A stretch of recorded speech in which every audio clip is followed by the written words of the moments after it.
Hello everyone, this is Siddharth Patel. Welcome to Magnet Brains. Magnet Brains एक complete free education platform है। इसका मतलब यह है कि 2 चैप्टर हम आपको फ्री में देने के बाद बाकी के चैप्टर्स के लिए हम आपसे कोई फी चार्ज नहीं करते, ना ही कोई सब्सक्रिप्शन की मांग करते हैं।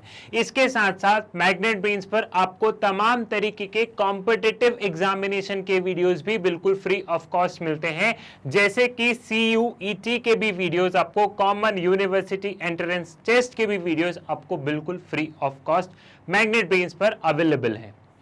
यहां पे आज हम लोग पॉलिटिकल साइंस का एक मॉक टेस्ट पेपर सॉल्व करने वाले हैं। सिंस आप लोगों ने आपकी तैयारी के हिसाब से आपने पढ़ाई कर ली होगी, अब बारी है टेस्ट पेपर को सॉल्व करने की। अब होता यह है कि हमेशा हम जब भी तैयारी करते हैं तो कुछ ना कुछ छूट हमेशा जाता है। ऐसा कुछ नहीं है कि पूरा सिलेबस कंप्लीट होगा, ऐसा कोई दिन नहीं आता है। ठीक है, कि कोई भी स्टूडेंट बोल दे कि सर मैंने सब कुछ पढ़ लिया। किसी के 2 पेज छूटेंगे, किसी का 1 चैप्टर छूटेगा, किसी का 2 चैप्टर छूट जाते हैं। लेकिन जो सबसे अच्छी जो तैयारी होती है, जो सबसे अच्छा हमें अपने आप को टेस्ट करने का तरीका होता है, वो ज्यादा से ज्यादा मॉक टेस्ट पेपर सॉल्व कर लो और अपने आप को इवैल्यूएट कर लो। भले ही अगर आपका सिलेबस छूट गया है चल जाएगा, लेकिन कम से कम आपको बहुत सारे मॉक टेस्ट पेपर सॉल्व करने होंगे अगर आपको एग्जामिनेशन को क्रैक करना है। अगर आपको अच्छी यूनिवर्सिटी, अच्छी कॉलेज पाना है, तो आपको मॉक टेस्ट पेपर्स को सॉल्व करना है और अपने आप को इवैल्यूएट करना है। तो ये एक टेस्ट है आप लोगों के लिए। मैं यहाँ पे क्वेश्चन रीड करूंगा, आप लोग भी मन में आंसर्स देखेंगे और लास्ट में आप लोग देखेंगे कि आपके कितने क्वेश्चन सही हो रहे हैं, कितने क्वेश्चन गलत हो रहे हैं, ये आप खुद इवैल्यूएट करेंगे। ठीक है, स्टार्ट करते हैं बिना टाइम वेस्ट किए हुए। So all the political science student, ये आपका पहला मॉक टेस्ट पेपर होने वाला है। इस मॉक टेस्ट पेपर को हम लोग सॉल्व करते हैं।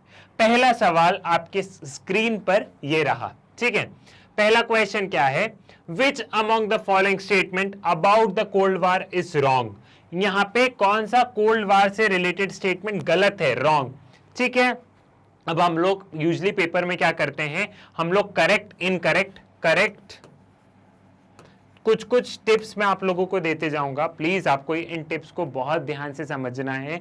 ये आपको लगता है कि सर आप क्यों ऐसे टाइम वेस्ट हो रहा है, लेकिन पता है हम जब एग्जामिनेशन में यही गलती कर देते हैं। 2 मिनट लगेंगे, सारी चीजों को आप अच्छे से समझिए। करेक्ट हो गया, इनकरेक्ट हो गया, ठीक है, नॉट हो गया। कई बार ऐसा होता है ना, विच of the following statement is not शब्द लगा देते हैं, तो हम लोग वो नॉट शब्द पढ़ना भूल जाते हैं। करेक्ट, इनकरेक्ट में हम लोग कंफ्यूजन हो जाता है, राइट रॉन्ग में कंफ्यूजन हो जाता है।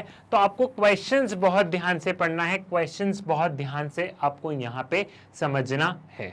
ठीक, पहला सवाल उन्होंने क्या पूछा था कि इनमें से कौन सा स्टेटमेंट कोल्ड वार के रिगार्डिंग गलत है, रॉन्ग है। ठीक है, पहला statement, it was a competition between US and Soviet Union and their respective ally. ये तो एकदम सही है कि ये कंपटीशन था यूएस और सोवियत यूनियन के बीच में और उनके जो अलाइज हैं उनके बीच में। It was an ideological war, it was an ideological war between the super power. बिल्कुल, ये एक आइडियोलॉजिकल वार था। कैसा आइडियोलॉजिकल वार था? आइडियोलॉजिकल वार था कैपिटलिज्म का और आइडियोलॉजिकल वार था कम्युनिज्म का। ठीक है, सो यहाँ पे हम एक आइडियोलॉजिकल वार हमें देखने को मिल रहा था। तीसरा स्टेटमेंट, तो ये वाला स्टेटमेंट भी करेक्ट हो गया। तीसरा स्टेटमेंट क्या है? It triggered off an arm race. ये एक आर्म रेस की दौड़ बिल्कुल भग गई थी। मतलब हम देखते थे कि अगर मान लो यूएसए ने एक वेपन लिया तो जो यूएसएसआर था वो भी एक वेपन ले लेता था। अगर रशिया ने कुछ अपना कुछ टेस्ट किया है तो यूएसए भी उसका टेस्ट करता था। तो एक आर्म्स रेस बन गई थी कि इसके पास ज्यादा वेपन है तो उसके कंपैरिजन में मेरे पास भी उतने ही वेपन्स होने चाहिए। तो ये वाला स्टेटमेंट भी करेक्ट है। फोर्थ ऑप्शन क्या बोल रहा है? The US and the USSR were engaged in direct war. क्या ये डायरेक्ट वार में इंगेज थे? जी नहीं, ये डायरेक्ट वार में इंगेज नहीं थे। तो यहाँ का जो करेक्ट ऑप्शन हुआ वो डी वाला हुआ। ठीक है, यहां पे हम लोग क्वेश्चंस को सॉल्व करेंगे तो साथ ही साथ मैं आप लोगों का एक रिवीजन भी करवा दूंगा। सिर्फ क्वेश्चन पढ़ के आंसर नहीं बताऊंगा, मैं आपको थोड़ा सा एक एक्सप्लेनेशन पार्ट भी दे दूंगा, ताकि अगर किसी के कोई कॉन्सेप्ट हिले हुए होंगे तो वो भी उसे ध्यान आ जाएंगे। ठीक, तो यहाँ पे the right answer is option number D. Clear हुआ? अगला सवाल यहाँ पे क्या है? नेक्स्ट क्वेश्चन यहाँ पे है, Which among the following statement does not reflect the objective of NAM? NAM क्या है? Non alignment movement. ठीक है, इनमें से कौन सा ऑब्जेक्टिव NAM का नहीं है? ठीक है, which of the following statement does not, यहां पे कौन सा शब्द आ गया? नॉट। इनमें से कौन सा ऑब्जेक्टिव नैम का नहीं है, हमें इसे ढूंढना है। पहला ऑप्शन है enabling new decolonise country to pursue independent policy, ये नैम का ऑब्जेक्टिव है। To not join any military alliance, third वाला following a policy of neutrality on global issue, then next focus on elimination of global economic inequality. तो इनमें से कौन सा objective आपको लग रहा है? इसका करेक्ट आंसर है option number C, following in policy of neutrality on global issue. आपका जो भी पॉइंट है आप वो अपना पॉइंट ऑफ व्यू बिल्कुल बताइए। ठीक, next question, which among the following statement that wrongly describe the nature of Soviet economy, इनमें से कौन सा स्टेटमेंट सोवियत इकोनॉमी को गलत तरीके से दर्शाता है? ठीक है, ये सवाल है। तो यहाँ पे अब हम लोग क्या करते हैं, ऑप्शंस देखते हैं। पहला option, socialism was an dominant ideology, ठीक है। Next, state ownership control existing over the factors of production, then next, people enjoy economic freedom, and last, every aspect of economy was planned and controlled by the state। यहां पे हम लोग देखते हैं कि बिल्कुल सोशलिज्म वाली आइडियोलॉजी थी, बिल्कुल सारी चीजें स्टेट कंट्रोल वाली थी, बिल्कुल स्टेट, सारी चीजें स्टेट मतलब दैट इज सरकार के कंट्रोल में थी, चाहे मीडिया हो, चाहे इंडस्ट्रीज हो, चाहे सारी चीजें हो, सारी चीजें सरकार के अंडर में थी। देन लास्ट सी, थर्ड वाला ऑप्शन क्या है, पीपल इंजॉयड इकोनॉमिक फ्रीडम, लोगों के पास किसी तरीके की इकोनॉमिक फ्रीडम नहीं थी। तो विच of the following statement that wrongly describe, तो ये वाला जो है ये रॉन्गली डिस्क्राइब कर रहा है। तो हमारा ऑप्शन क्या हुआ, हमारा ऑप्शन हुआ, हमारा करेक्ट आंसर हुआ ऑप्शन नंबर सी। क्लियर है, ये चीज भी समझ में आ गई, ये वाला पार्ट भी आपको क्लियर हो गया है। Next question, then arrange the following in chronological order and important questions. ऐसे क्वेश्चंस आपको आएंगे कि इनको आप क्या करो, इनको आप क्रोनोलॉजिकल ऑर्डर में अरेंज करो। ठीक है, arrange the following in chronological order. पहला है Soviet Union invasion of Afghanistan, then disintegration of Soviet Union, then fall of Berlin wall, then fourth वाला है रशियन रिवॉल्यूशन। तो अगर मैं क्रोनोलॉजिकल ऑर्डर में करूंगा तो सबसे पहले क्या होता है, सबसे पहले हम यहां पे देखते हैं रशियन रिवॉल्यूशन होता है। तो ऑप्शन नंबर 5, ऑप्शन नंबर 4, ठीक है, ऑप्शन नंबर 4 हमें कहां पे पहले देखने को मिल रहा है, इसमें ऑप्शन नंबर 4 फर्स्ट नंबर पे है, इस पे ऑप्शन नंबर 4 है, इसमें ऑप्शन नंबर 4 है। मतलब एक ऑप्शन को मैंने यहाँ पे क्या किया, एक ऑप्शन को मैंने यहाँ पे एलिमिनेट कर दिया, इस वाले ऑप्शन को एलिमिनेट कर दिया। अब जो हमारा करेक्ट आंसर है वो 3 ऑप्शन में से। ठीक, कई बार आप लोगों को क्वेश्चन नहीं बनेंगे तो आपको क्या करना है, आपको एलिमिनेशन की मेथड से आपको आंसर्स को वहां से हटा देना है, आपको एलिमिनेशन का मेथड आना चाहिए। तो अब हमारे पास में 3 ऑप्शन बचे। ठीक है, रशियन रिवॉल्यूशन हो गया, फिर रशियन रिवॉल्यूशन के बाद में क्या हुआ था, रशियन रिवॉल्यूशन के बाद में हमने देखा था कि अफगानिस्तान में क्या हुआ था, सोवियत इन्वेशन हो गया था। तो 4 के बाद में कहीं पे हम लोग फर्स्ट देख रहे हैं क्या, 4 के बाद में फर्स्ट हम लोग देख रहे हैं डी में, फिर हम क्या देख रहे हैं, फिर डिसइंटीग्रेशन हो गया and then fall of Berlin wall हुआ। तो option number D is the right answer यहां पे। ठीक है, option number D is the right answer over here. सबसे पहले होता है रशियन रिवॉल्यूशन, फिर सोवियत यूनियन का अफगानिस्तान में invasion, then disintegration of the Soviet Union, और जब डिसइंटीग्रेशन हो जाता है तो फॉल ऑफ बर्लिन वॉल। ठीक है, तो ये है इसकी करेक्ट क्रोनोलॉजी। देखो, आपको सारी चीजें पता होना एकदम असंभव है। ठीक है, हर बच्चे को, किसी को भी, मैं भी रहूंगा तो सारी चीजें नहीं पता होती है। हम जब भी कोई कॉम्पिटिटिव एग्जामिनेशन देते हैं तब हम क्या करते हैं, जब सारी चीजें नहीं पता होती है तो हम एलिमिनेशन के मेथड से कुछ कुछ ऑप्शंस को एलिमिनेट कर देते हैं। जैसे हमने एलिमिनेट करके देखा तो हमने एक ऑप्शन को हटा दिया, हमें 3 में से ढूंढना है, तो हम हमारा दिमाग 3 पे चलाएंगे, एक ऑप्शन तो हटा। क्लियर है, तो एलिमिनेशन का मेथड आप लोगों को सीखना पड़ेगा। और ये एलिमिनेशन का मेथड आपको कब बनेगा, ये एलिमिनेशन का मेथड तब आपको समझ में आएगा जब आप लोग ज्यादा से ज्यादा मॉक पेपर, ज्यादा से ज्यादा आप लोग टेस्ट पेपर सॉल्व करेंगे, तब आपको यहाँ पे और क्लैरिटी होगी। Euratom is known as, URATOM, Euratom is known as, इसका फुल फॉर्म क्या है, European atomic efficiency community, European atomic energy community, Europe aviation energy centre, Europe aerial energetic centre. अब ये दो तो आपने नहीं सुना होगा, इन दो में ही डाउट होगा तो गैस भी मार सकते हो, यूरोपियन एटॉमिक एनर्जी कम्युनिटी। एकदम स्ट्रेट फॉरवर्ड क्वेश्चन है, ठीक है। इसका करेक्ट आंसर है यूरोपियन एटॉमिक एनर्जी कम्युनिटी। अब मान लो जैसे ये सवाल आया कुछ नहीं बन रहा है कि सर इसमें तो कुछ बन ही नहीं रहा है, तो ऐसा गैस तो कर सकते हो ना कि नहीं ये वाला ऑप्शन तो होगा ही नहीं और ये वाला ऑप्शन होगा ही नहीं। अब इन दोनों में है तो अक्कड़ बक्कड़ बम्बे वो करेंगे है ना, या जय माता दी करके टिक लगा के आ जाएंगे, ऐसा कुछ करेंगे। थोड़ा सा दिमाग चलाओगे जो भी आपने एनसीईआरटी में पढ़ा है तो आपको और क्लैरिटी आएगी, आपको यहाँ पे सारी चीजें व्यवस्थित तरीके से समझ में आने लगेंगी। क्लियर है? तो the correct answer is option number B, that is European atomic energy community. Got it? Next question, ASEAN stand for, ASEAN का फुल फॉर्म क्या है? बहुत ही इजी क्वेश्चन है, देखो चार ऑप्शन देखो, association of south east Asian nation, ठीक है, association of south east Asian nation, ये इसका करेक्ट जवाब है। क्लियर है? तो इसमें तो मुझे ज्यादा समझाने की जरूरत नहीं है, इसका करेक्ट आंसर क्या होगा? Option number D will be the right answer over here. Next question, the major landmark in the Indo China relation was, यहां पे हम लोग देखते हैं कि जो मेजर लैंडमार्क रहा है इंडिया चाइना रिलेशन को सुधारने में, वो क्या है? Indira Gandhi visit to China? नहीं, ऐसा कहां होगा।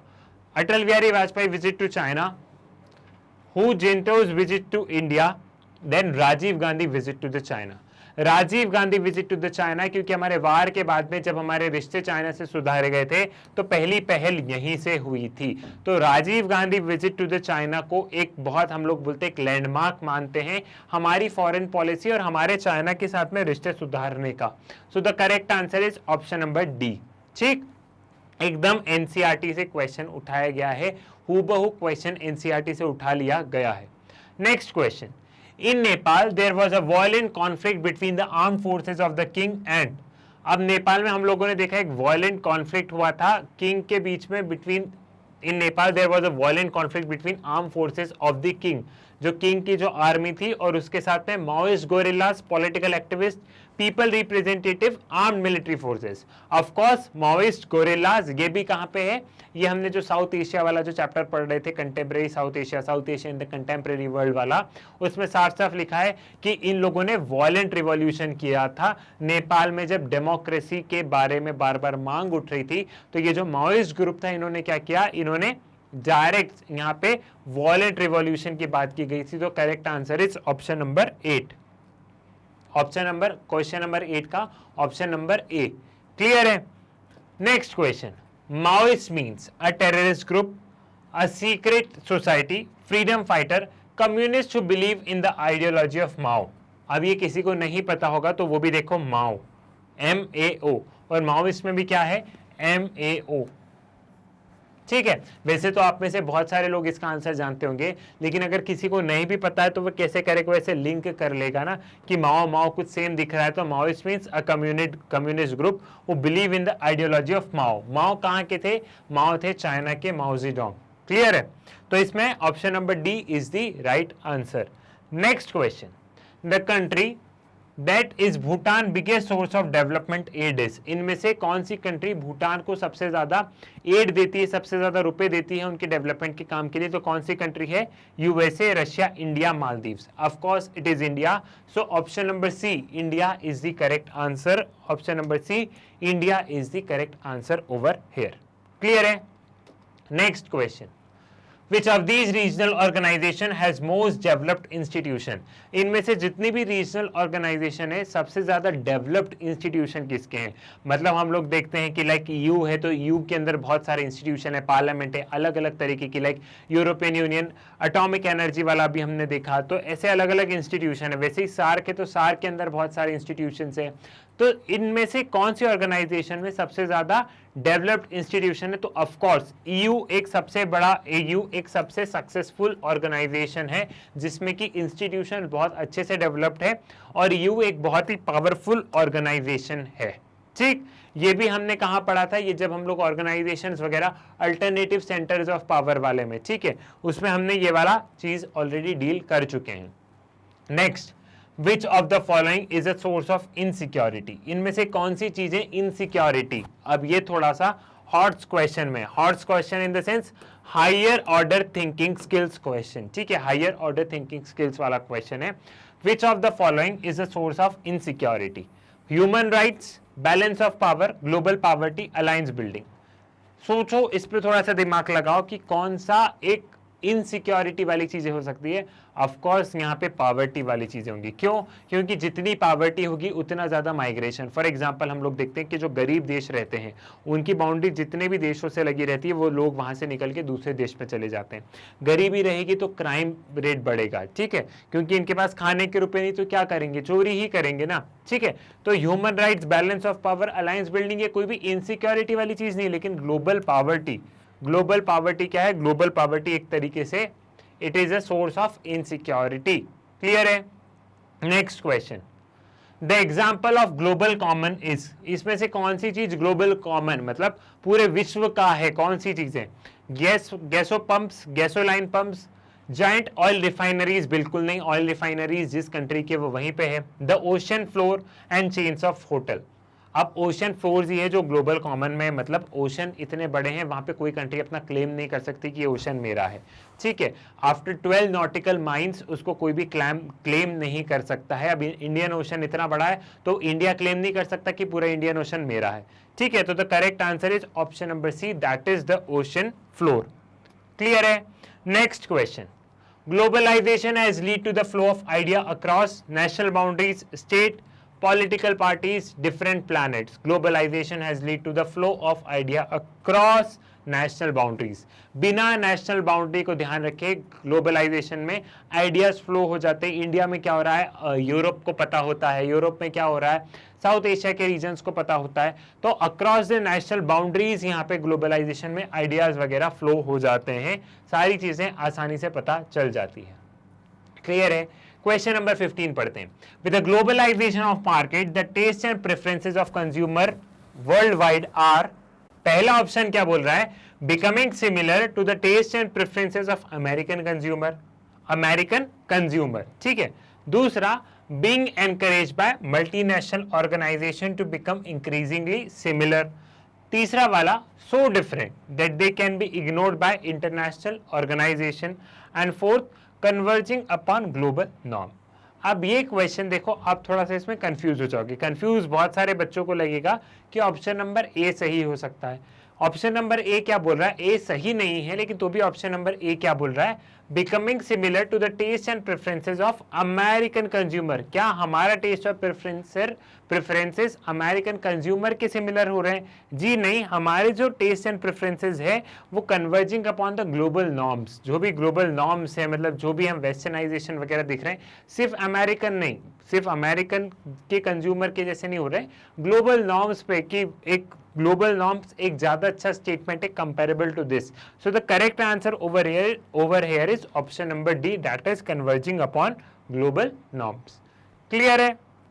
Next question, according to the rightest view in India globalisation tends to, rightest view पूछा है, ठीक है, यहाँ पे राइटेस्ट व्यू पूछा है।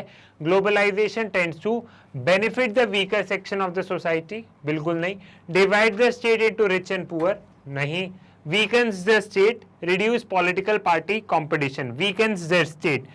राइटेस्ट व्यू का क्या मानना है? राइटेस्ट व्यू का कहना है कि स्टेट कमजोर हो गया है, मतलब सरकार कमजोर हो गई है, और पावरफुल कौन हो गया है? पावरफुल हम लोग देख रहे हैं कि प्राइवेट प्लेयर जो है, प्राइवेट प्लेयर बहुत ज्यादा पावरफुल हो गए हैं आज के तारीख में। प्राइवेट प्लेयर जो है उन्हीं के साथ में सब कुछ है। क्लियर है? समझ में आ गया? तो वीकेंड्स द स्टेट वाला हो गया ऑप्शन नंबर सी। क्लियर है? Next question, question number 17, the state reorganization commission was set up in, the state reorganization commission was set up in, चार ऑप्शन है, 1950, 1951, 1953, 1954। एकदम सिंपल फैक्चुअल क्वेश्चन है, आपको ईयर मार्क करना है बस। आपको कुछ कुछ ईयर्स तो देखो आपको ध्यान रखने होंगे ही होंगे। Next question, question number 18, in which year first general election took place in India. पहला जनरल इलेक्शन कब हुआ था? पहला जनरल इलेक्शन हुआ था 1952 में, ठीक है। देश का पहला जनरल इलेक्शन 1952 में हुआ था। क्लियर। सो 1952। अगर ऑप्शन में ऐसा आ गया 1951 भी रहा, मान लो यहाँ पे 1960 की जगह रहता 1951, तो आप क्या करते? अगर आपको ध्यान हो तो हमने क्या पढ़ा था कि हमारे देश का जो पहला जनरल इलेक्शन है वो 1951-52 में हुआ, लेकिन हम फर्स्ट जनरल इलेक्शन को 1952 जनरल इलेक्शन कंसीडर करते हैं। क्यों 1952 जनरल इलेक्शन कंसीडर करते हैं? Because majority of the population in the country voted in the year 1952। ठीक है, तो अब पहला जो जनरल इलेक्शन है वो कौन से ईयर में हुआ? पहला जनरल इलेक्शन 1952 में हुआ था। क्लियर, गॉट इट, समझ में आ गया। Next question, Dash became the Prime Minister of India after the first general election? The most simple question of this mock test paper. ठीक है, ये आपका हौसला बनाने के लिए क्वेश्चन यहाँ पे रखा गया, ऑफ कोर्स पंडित जवाहरलाल नेहरू। ठीक है, next question, Which party formed the government in Kerala in 1957? 1957 में केरला में किसने सरकार बनाई थी? Second election of legislative assembly of Kerala. Jansangh, Communist Party of India, Congress and socialist party. तो कांग्रेस ने नहीं बनाई थी, जो दूसरी सरकार थी वो किसकी थी? कम्युनिस्ट पार्टी ऑफ इंडिया की थी केरला में। ठीक है, so here the correct answer is option number B. ठीक, आप लोगों को देखो कुछ कुछ चीजें से बहुत ध्यान रखनी है कि पहले जनरल इलेक्शन में कहां कहां, पहले दूसरे तीसरे जनरल इलेक्शन में कहां कहां कांग्रेस की सरकार नहीं थी, आज की तारीख में कहां कहां बीजेपी की सरकार है और कहां कहां बीजेपी की सरकार नहीं है। ये जो कुछ चीजें हैं ना, ये आपको खुद ध्यान रखना होगा। आज के तारीख में आपको देख के जाना है कि बीजेपी की सरकार कौन कौन से स्टेट में है और कौन कौन से स्टेट में नहीं है। ठीक है, ये चीज आपको ध्यान रखनी होगी एकदम। ठीक है, क्योंकि आप लोग कई बार देखते हैं कि सरकार चेंज भी हो जाती है, लाइक महाराष्ट्र एंड ऑल में आप लोग देखते हैं कि पहले सरकार किसी और की थी, अब किसी और की। तो यहाँ पे आपको देखना है बीजेपी कहाँ कहाँ पावर में है, कहाँ कहाँ नहीं है। आपके एग्जामिनेशन के डेट के एक दिन पहले देख लेना इसको। Next question, question number 21, Which of the following given statement about the Bombay plan is not correct? इनमें से कौन सा स्टेटमेंट जो कि बॉम्बे प्लान का है जो कि करेक्ट नहीं है? पहला, it was a blueprint of India's economic future. दूसरा, it supported state ownership of industry, से बिल्कुल सपोर्ट करता था। It was made by some leading industrialist, बिल्कुल रतन टाटा वगैरह सारे लोग थे इसमें। ठीक है, it supported strongly the idea of planning, बिल्कुल प्लानिंग वाला। It was a blue print for India's future, India's economic future, ये वाला जो है ये बॉम्बे प्लान का नहीं है। ठीक है, बाकी स्टेट ओनरशिप ऑफ इंडस्ट्री होनी चाहिए, बॉम्बे प्लान में बात गई थी। इसमें इंडस्ट्रियलिस्ट थे, बिल्कुल देश के जो टॉप मोस्ट इंडस्ट्रियलिस्ट थे वो उन्होंने बॉम्बे प्लान में वो थे। It supported strongly the idea of planning, planning क्या है कि स्टेट ओनरशिप ऑफ इंडस्ट्री वाली, ये तमाम चीजों पे उन्होंने बात की थी। तो ऑप्शन नंबर 1 जो है वो इसका करेक्ट आंसर होगा। Clear, next question, who made the remark by saying that the foreign policy of a country is outcome of her economic policy? एक कंट्री की इकोनॉमिक पॉलिसी का आउटकम होता है उसकी फॉरेन पॉलिसी। किसने कहा? Again a factual question, but it is a famous statement directly from your NCERT book. अगर NCERT book ध्यान से पढ़ी होगी तो the statement was said bye पंडित जवाहरलाल नेहरू।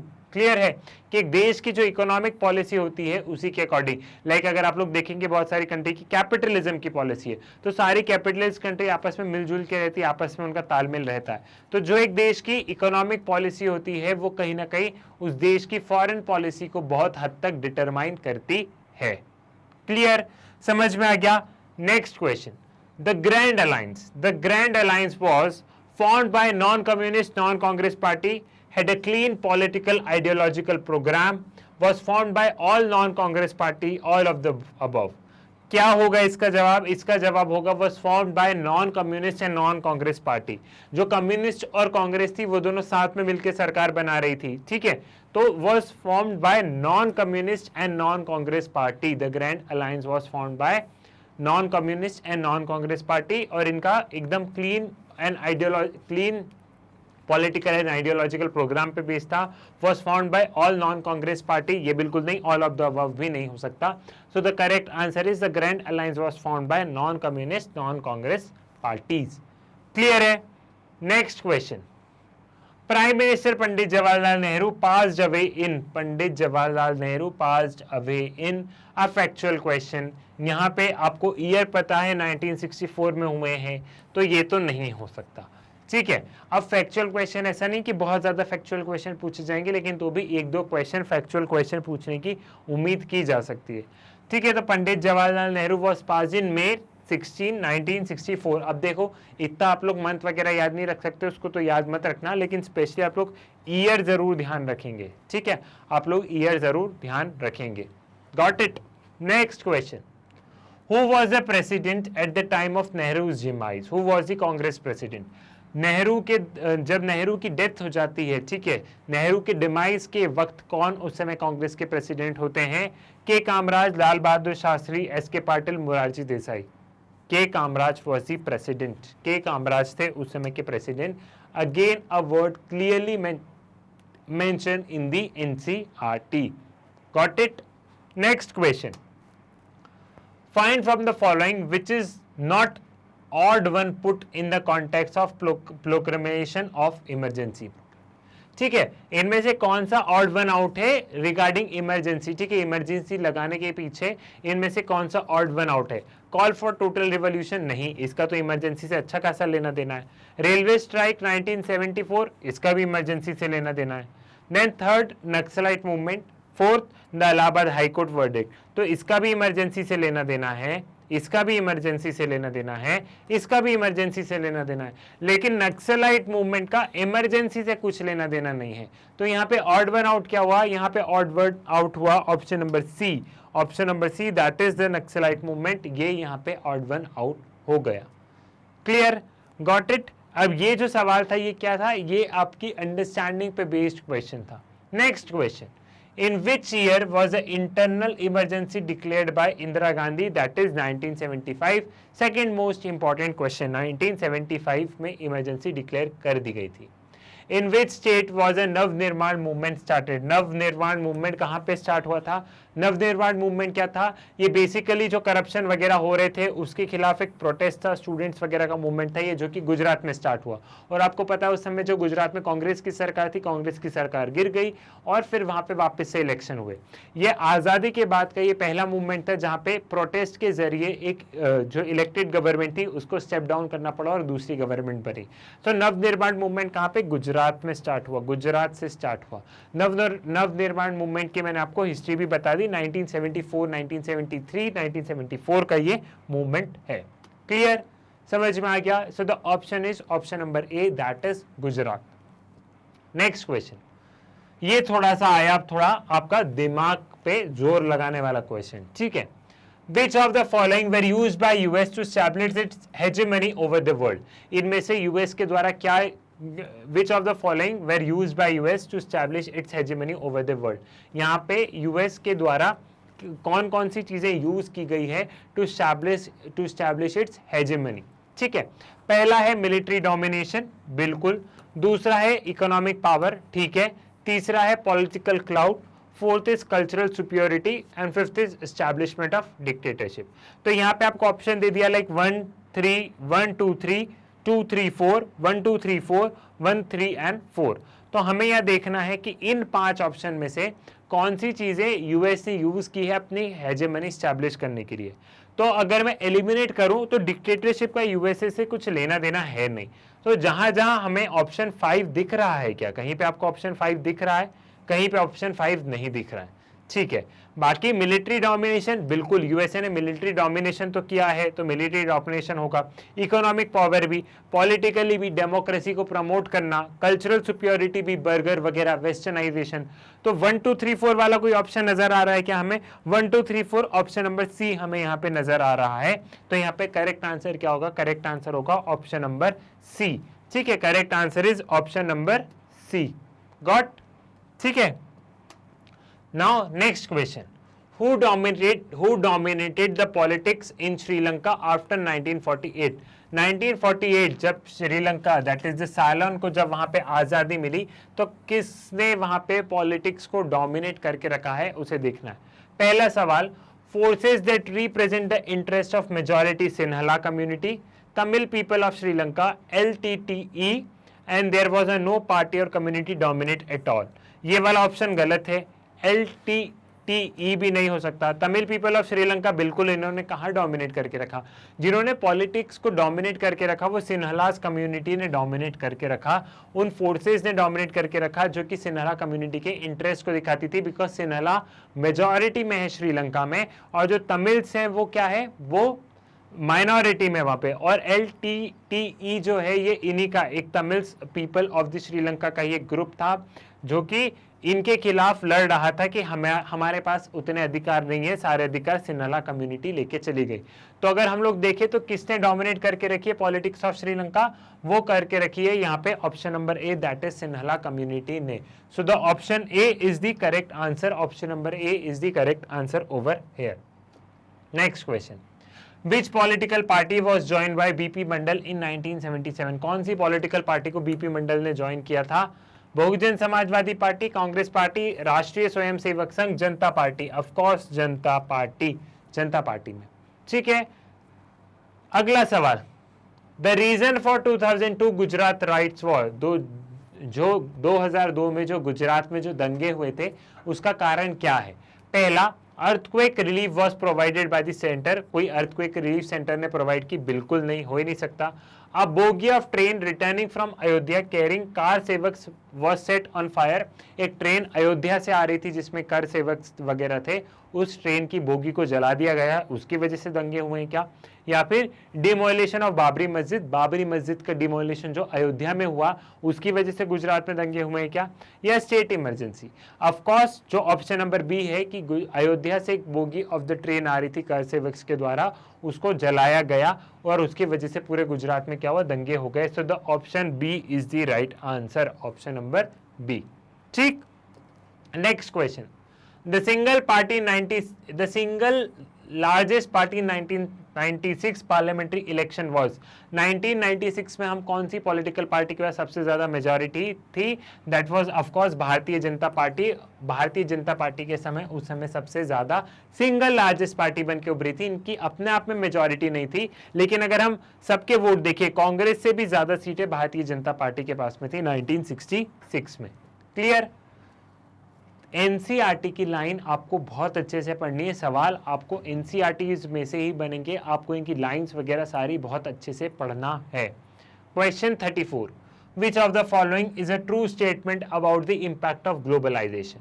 इनमें से कौन सा ट्रू स्टेटमेंट है regarding the impact of globalization? यहाँ पे कौन सा है ट्रू स्टेटमेंट पूछा गया है। ठीक है, पहला, globalization has been uneven in its impact on state and society, जो ग्लोबलाइजेशन का इफेक्ट है वो अनइवन है। ठीक है, दूसरा, globalization has a uniform impact on all the states and society, जो ग्लोबलाइजेशन का इम्पैक्ट है वो यूनिफॉर्म है, सब पे एक जैसा है। Then next, the impact of globalization has been confined to political sphere, जो ग्लोबलाइजेशन का इफेक्ट है वो सिर्फ पॉलिटिकल स्फीयर में देखने को मिलता है। And then next, globalisation is about world wide interconnectedness, globalisation is all about world wide interconnectedness. अब क्वेश्चन पढ़ो फिर से, which of the following is a true statement about impact of globalization? about impact of globalization, इसमें impact पे आपको ध्यान रखना है और true पे ध्यान रखना है।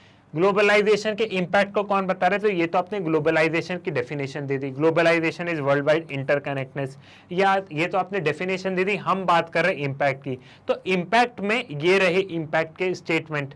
अब इंपैक्ट में देखिए तो जो ग्लोबलाइजेशन का जो इंपैक्ट है वो अनइवन है। अनइवन क्यों है?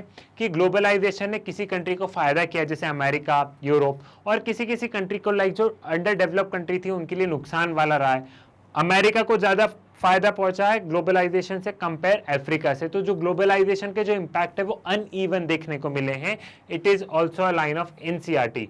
तो इसका करेक्ट आंसर क्या होगा? इसका करेक्ट आंसर होगा option number A. Option number A is the correct answer over here.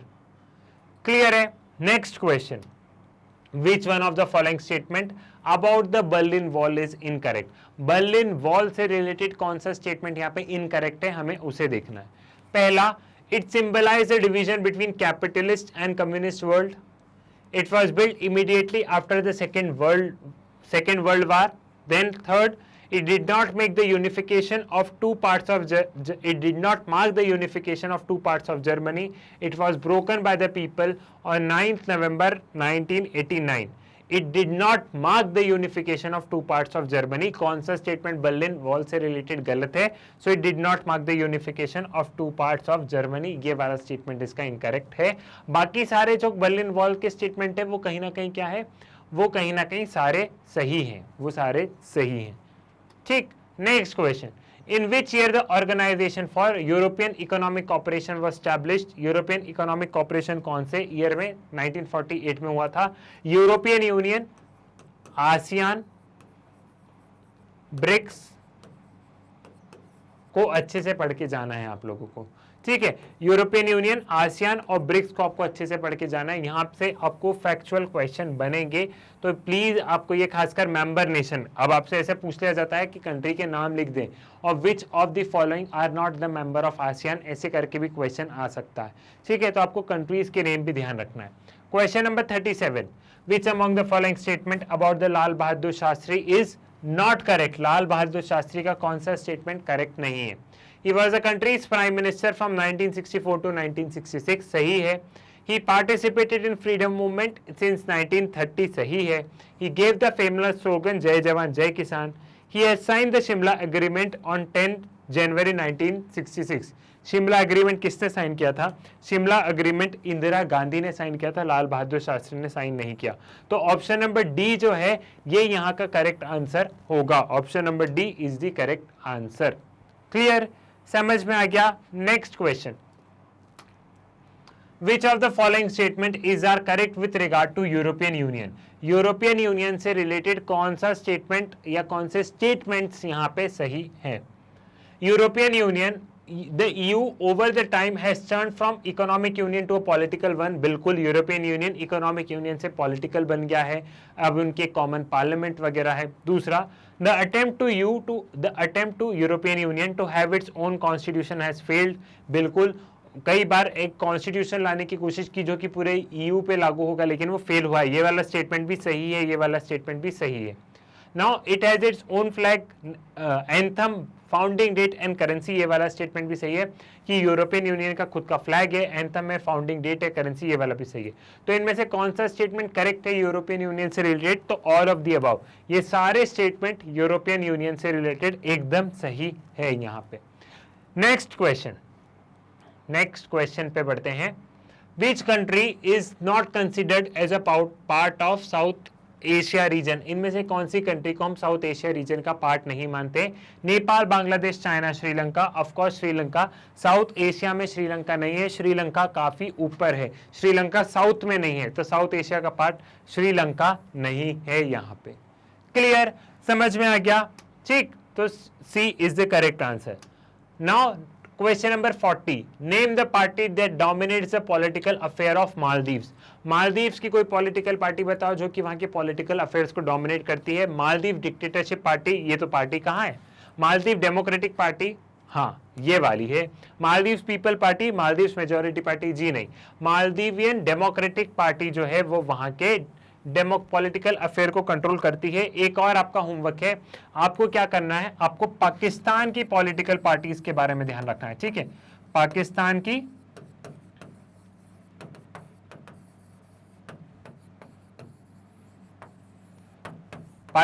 की पॉलिटिकल पार्टीज के बारे में आपको ध्यान रखना है कि पाकिस्तान में कौन कौन सी पॉलिटिकल पार्टी है। यहां से भी क्वेश्चन आपको पूछा जा सकता है। देखो टर्म 2 में जहां से मैंने बताया था वहां से क्वेश्चन आए हैं आप लोगों को, तो एक बार CUET पे भी ट्रस्ट करो। अगर कोई होमवर्क दे रहा हूं तो उनको गूगल कर लेना, ठीक है। पाकिस्तान की पॉलिटिकल पार्टीज के बारे में देख लेना।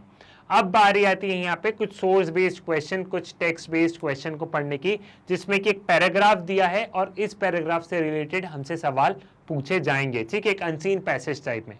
Now hung parliament is a parliament when no party gets a clear majority in the Lok Sabha. Hung parliament क्या होती है? जब किसी भी पॉलिटिकल पार्टी को मेजॉरिटी नहीं पहुंचती, तो हम उसे मेजॉरिटी नहीं होती है तो हम उसे हंग पार्लियामेंट कहते हैं। Since 1989 India is facing the problem of hung parliament. In 1989, election to the 9th Lok Sabha were held, but no political party secured an absolute majority. Hence, no single political party was in position to form the government. ठीक है, 1989 से हम लोग India में हंग parliament देख रहे हैं और 9th लोकसभा में ही हमने देखा था कि किसी भी पॉलिटिकल पार्टी को अपने दम पे बहुमत नहीं मिली कि वो सरकार बना ले। तो हमने हंग पार्लियामेंट देखा जहां 2-3 पॉलिटिकल पार्टी साथ में आती फिर सरकार बनाती है। Hence, no single party was in position to form the government. In 10th, 11th, 12th, 13th, 14th Lok Sabha election, no single political party secured a majority and thus a coalition government has formed. अब किसी के भी पास में majority नहीं होगी तो क्या होगी? कोएलिशन सरकार बनेगी।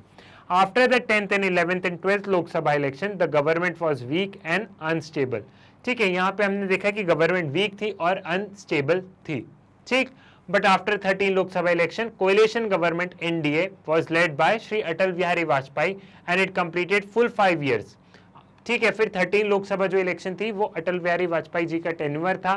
Then 14th Lok Sabha, after the 14th Lok Sabha election, a coalition government under the leadership of doctor Manmohan Singh. ठीक है, तो जो हमारे उस समय के जो प्रधानमंत्री थे 14th लोकसभा में मनमोहन सिंह जी, उनकी 14th लोकसभा और 15th लोकसभा में वो प्राइम मिनिस्टर थे और इनकी भी जो सरकार थी कोएलिशन वाली थी और इन्होंने अपने 5-5 साल पूरे किए। ठीक है, after 15th Lok Sabha election again the coalition government was formed under the leadership of doctor Manmohan Singh. According to Professor Rajni Kothari, the emergence of hung parliament and the legislature over the past decade is the manifestation of people disenchantment with the political party and parliamentary democracy. Professor Rajni Kothari ने ये statement देते हुए वो ये कहते हैं, क्या कहते हैं प्रोफेसर रजनी कोठारी, क्या कहते हैं प्रोफेसर रजनी कोठारी कहते हैं कि यहाँ पे जो लोगों का एक तरीके से डिससेटिस्फेक्शन है पॉलिटिकल पार्टी और पार्लियामेंट्री डेमोक्रेसी के थ्रू हमें पता चल रहा है कि किसी भी पॉलिटिकल पार्टी को बहुमत नहीं मिल पा रही है। ठीक है, इसको एक बार पढ़ना है तो पढ़ लो, स्क्रीनशॉट लेना है तो ले लो। ठीक, इसका स्क्रीनशॉट लेना है तो इसका स्क्रीनशॉट ले लो, एक बार इसको पढ़ लो। हो गया इसका भी। अब इस पैसेज पे बेस्ड क्या हुआ, इस पैसेज पे बेस्ड हमें यहाँ पे क्वेश्चन सॉल्व करने, यहाँ पे क्वेश्चंस हैं। पहला क्वेश्चन क्या है? Hung parliament is that parliament when, hung parliament क्या होती है? पहला क्वेश्चन है, उसका जवाब है no party gets a majority in Lok Sabha, no party gets a clear majority in Rajya Sabha, no party gets a clear majority in state legislative assembly, all of the above. Hung parliament मतलब ये होता है कि लोकसभा में, ऑल ऑफ द अबव नहीं होगा, कि लोकसभा में किसी भी पॉलिटिकल पार्टी को मेजॉरिटी नहीं मिली है, क्लियर मेजॉरिटी नहीं मिली है, तो उसे हम हंग पार्लियामेंट कहेंगे। तो करेक्ट आंसर क्या होगा? ऑप्शन नंबर ए होगा यहाँ पे। ठीक, next, since 1989 dash is facing the problem of hung parliament. कौन सी country? Pakistan, China, Pakistan, India, China और ए और सी। तो इन सिंस 1989 पैसेज में दिया है कि India is facing the problem of hung parliament. ठीक, तो the option is option number B. Clear? Next question, in the 10th, 11th, 12th, 13th, 14th Lok Sabha election, no single party has secured a clear majority and thus dash government was formed. Correlation, coalition, only a, all of these. कौन सी सरकार बनी थी? Of course coalition। ठीक है, ये कौन सा शब्द हुआ? ये तो हमने अभी पढ़ा ही नहीं है। तो किसकी सरकार बनी? हमने देखा coalition सरकार बनी, सिंस किसी के पास मेजॉरिटी नहीं थी, तो we have seen the coalition government was formed. Got it? Next question. After the 14th Lok Sabha election, a coalition government was formed under the leadership of 14th Lok Sabha election के बाद में नरेंद्र मोदी, इंदिरा गांधी, अटल Bihari Vajpayee, doctor Manmohan Singh. ठीक है, इनमें से हमने देखा कि किसके अंडर में 14 मतलब 15th लोकसभा इलेक्शन में हमने देखा, तो that was doctor Manmohan Singh. ठीक, पैसेज में ही दिया है। Now, according to the emergence of hung parliament and legislature over the past decade is a manifestation of people disentanglement with the political parties and parliamentary democracy. Ravi Kumar, Rajni Kothari, only A, none of these. ये statement किसने दिया है? ये statement दिया है professor Rajni Kothari ने। तो correct answer is option number B. ठीक है, तो आपने यहाँ पे ऑप्शन नंबर बी पे क्लिक कर देंगे तो सारी चीजें क्या है, सारी चीजें आपको यहाँ पे पैसेज में ही दी है। नाउ यहाँ पे आता है दूसरा पैसेज। अब इस पैसेज को पढ़ो, इस सोर्स बेस्ड पैसेज को पढ़ो, फिर हम इसके क्वेश्चंस को सॉल्व करेंगे। तो यहाँ पे लिखा क्या है? The Assam movement from 1979 to 1985 on the are the best example of movement against outsider. The Assamese napped that there were huge number of illegal Bengali Muslim settlers from Bangladesh. They felt that unless these foreign nationals are detected and deported, they will reduce the indigenous Assamese into a minorities.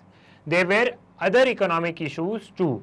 There was a widespread poverty and unemployment in Assam. Despite the existence of natural resources like oil, tea and coal, it was felt that these were drained out of the state without any compensate benefit to the people.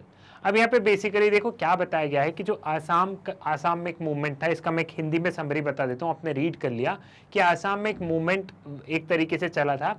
Bangladesh से बहुत ज़्यादा migrants आ रहे थे, legal migrants Assam वगैरह में जा रहे थे, ठीक है। तो बांग्लादेश से इलीगली जो बांग्लादेशी जो नेशनल्स थे वो कहाँ पे, वो आसाम वगैरह में जा रहे थे। तो एक तरीके से जो आसाम के जो ओरिजिनल लोग थे वो हो गए माइनॉरिटी में, और जो बांग्लादेश से आए हैं इलीगली तरीके से वो वहाँ पे मेजॉरिटी में हो गए। तो इसके तहत ये सारी चीज़ें, और इसके तहत हमने देखा कि वहाँ पे पॉपुलेशन बहुत बढ़ जाती है, गरीबी बढ़ जाती है, अनएम्प्लॉयमेंट बढ़ जाता है।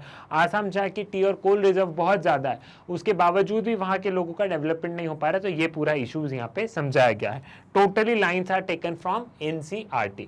Now name the group that led the movement against outsider in 1979। अब कौन से ग्रुप ने इस मूवमेंट को लीड किया? अब ये पैसेज में नहीं दिया, लेकिन ये NCERT में।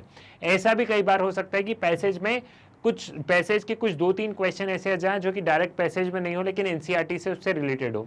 तो कौन था? ASSU, DMK, AIADMK, Congress. तो ये तीनों नहीं होंगे, तीनों पॉलिटिकल पार्टी है। All India Assam student union, ठीक है, all India Assam student union that is AASU ने ये मूवमेंट लीड किया था। ऑल आसाम स्टूडेंट यूनियन, ठीक है, ऑल इंडिया नहीं, all Assam, A for all Assam student union ने ये मूवमेंट लीड किया था, ठीक। Next question, what the term AASU stand for? That is All Assam Student Union होगा। अरुणाचल तो है नहीं, पूरा पैसेज किसके बारे में? आसाम के ऊपर में। तो बिना सोचे समझे आसाम पे क्लिक कर देना, और अगर कोई नीचे बाद वाला क्वेश्चन देखेगा तो उसको ऑटोमेटिकली पहला वाला क्वेश्चन भी बन जाएगा। क्लियर है? Next question, why did Assamese seek the detection? Why did Assamese seek the detection and deportation of the outsider? Huge number of Bengali Muslims from Bangladesh, they felt that these were the foreign nationals.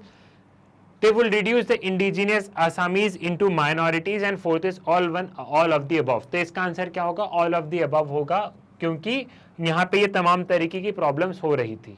Now next question, what were the economic issues taken up as part of movement? Poverty, unemployment, existence of natural resources।